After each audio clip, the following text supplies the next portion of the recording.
I want you to think about that task that's been sitting on your to-do list for weeks or even months, and you keep pushing it down the list.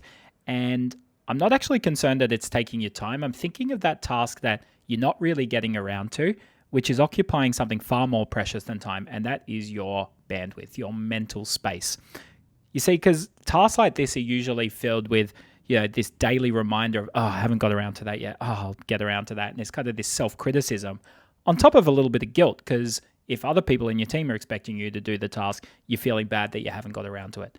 Either way, I don't want you to have these negative feelings. I want you to actually channel your very precious brain space into more productive things. And so in this video, what I would love to do is share some ideas for how you can get this item on your to-do list moving quicker and make some progress on this task today. One possibility is that the task is just too big and it's just not specific enough. I read a book a few years ago called Getting Stuff Done, and the author said that one of the biggest mistakes people make with to-do lists and time management is putting a task on there that's something along the lines of learn French. Now, firstly, how do you even know if you've learned French, right? Like, there's always more to learn.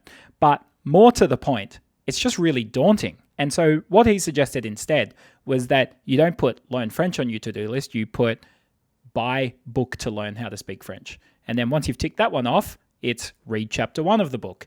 And then you tick that one off, and then the next task is practice chapter 1 of the book.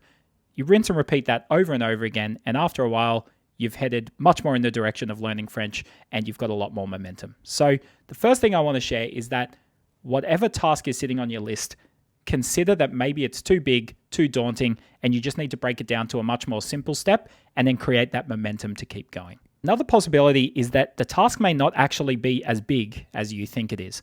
This is one that I experience all the time. I really amplify how big something is in my head, and then I do it, and then after I've done it, I have the same feeling every time, which is, gee, that was a lot easier and quicker than I expected.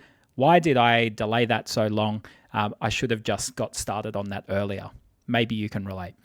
If this is the case for you, what I would suggest you do is turn your inbox off, remove all distractions, throw your phone into the corner of the room, and just commit to spending 25 minutes on the task. Have a 5-minute break, go get a cup of tea or go for a walk, come back and do another 25 minutes. Now, if you do that 4 times, firstly, you're going to be blown away by how much progress you've made on this task. But secondly, you've just learnt what the Pomodoro technique is. That is what it is. It is a wonderful time management tool. If you haven't heard of it, look it up. But I really think this one is worth you giving a crack. Another possibility. Maybe you're just feeling a little bit out of your comfort zone. Maybe you're just a bit out of your depth on this task. And so when things come onto your list that you know how to do, you're prioritizing them so you feel good, you get the little dopamine hit, but you keep deprioritizing this one because you're feeling that you're outside your comfort zone.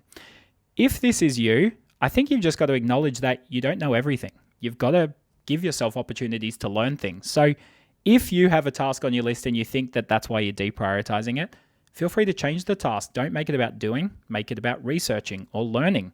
Maybe you've got to speak to someone in your team and ask them to clarify the task or train you more on the task or work alongside you to get the task done. Or possibly it's just so far outside your comfort zone that you have no idea how to do it, and it's just going to be a lot more efficient and effective for the business to just reallocate that task to someone else. Either way, if this resonates with you, my advice is don't be afraid to ask for help. It might just be the one thing that you need to do to get this task moving. And last but not least, you might be delaying this task because deep down, you just don't think it's important. Now, if you're someone who can decide what's on your to-do list and you're not really accountable to anyone else, give yourself permission to delay the task or give yourself permission to delete the task. Maybe that is just a simple little permission that you need to give yourself to create that mental freedom. But if there are other people in your team or around you who are part of this task, perhaps what you're procrastinating on isn't the task, but it's the difficult conversation of saying to them, hey, here's why I don't think this is important. Here's why I think this is more important, or here's why I think we should postpone this. It's not always easy to have those difficult conversations, but what I promise you is if you swallow the frog and just have the difficult conversation, you'll get an enormous amount of mental freedom very quickly. So the sooner you do that, the better. So they are some of the ideas that I've seen work. I know that there's plenty of others. And if you have any other strategies that you have used to move tasks along like this on your to-do list. I'd love to hear them in the comments below. But more than anything, I hope one or more of these ideas will help you claw back some of your precious mental energy so you can send it in a much more productive and fulfilling direction.